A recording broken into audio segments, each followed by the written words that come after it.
Osman Ögünümüz degan kitobni o'qiyman. Osman Uyyasal erken nashiratga rasmining nomi o'qish qo'llanmasi.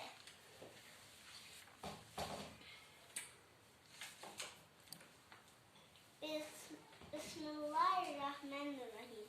Nihayet şefkatli ve mihriban Allah'ın ismi bilen başlayalım. Bismillah. Allah'ın tuncu sözümüzün imam toğulgan özümüz. Oylaydılan her sert deyim. Derhal Bismillah diyende ve etkinde. Kitabını açkanda yönlemen Rabbimge. Kuvvet gerek kalbimge. Düşünen dilimdir. Allah tular kolumdur. Mustafa asli kösa. Aşı yüzgen bu Bismillah diyen şeyine. Ümse tamam kılaydı. Dinim mevlatlar sual ve cevap. Sual Rabbim kim? Cevap Allah. Sual sizin kim yarattı? Cevap Allah. Sen kimden bayız? Cevap Allah'ın bayız.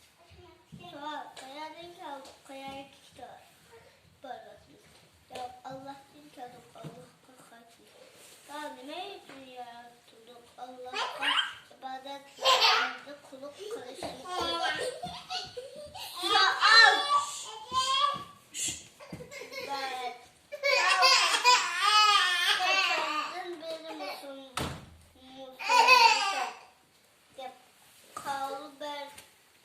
Neden biri Müslümanlar elhamdülillah. Kalı ben öğrenmem. Allah'tan cevabını kalı benler gelmeyecek. Allah'tan dünyanın yaratışı ilgili bütün insanlarına öğün yaratıyorlar. Allah'ın huzurlu tuğlatlar. Elüstü mekmu. Mesela ne? Rabbimler unutmadı. Ruhlar. Şunda aktar bizden Rabbimiz. Biz fakat sangıla ibadet kılımız. Kılımız ve nesizde yardım tileyimiz de edebiliriz. Bu söz ile dua bu dağlar dedi.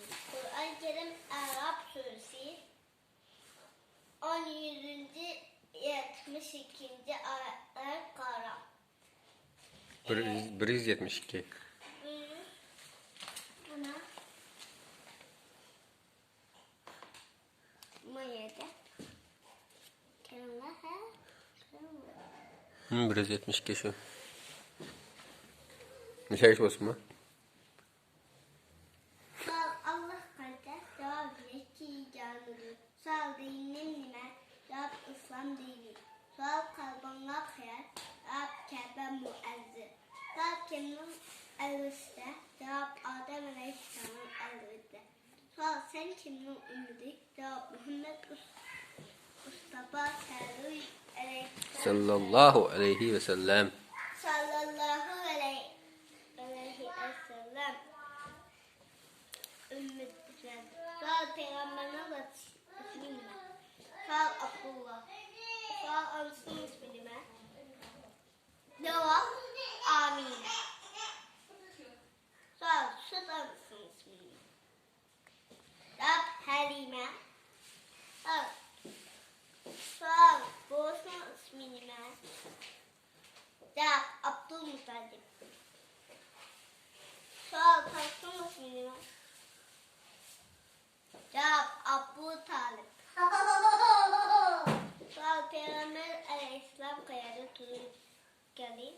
Cevap Mekke Mükerrem'de. Sual Peygamberimiz kaçta vakitte doğdu?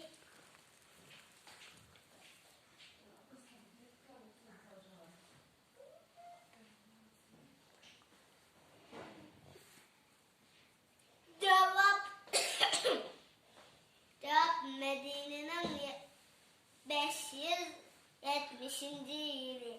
Sonra Peygamberimiz Aleyhisselam ve anıskatan vefat boğanca Peygamberimiz sallallahu aleyhi ve sellem'den Hazreti Peygamber aleyhisselam dünya kürsünün 2 ay ilgili vefat boğdu. Peygamber aleyhisselam 6 yaş girgende Anti'de vefat boğdu. Peygamberimiz sallallahu aleyhi ve sellem kaç yaşta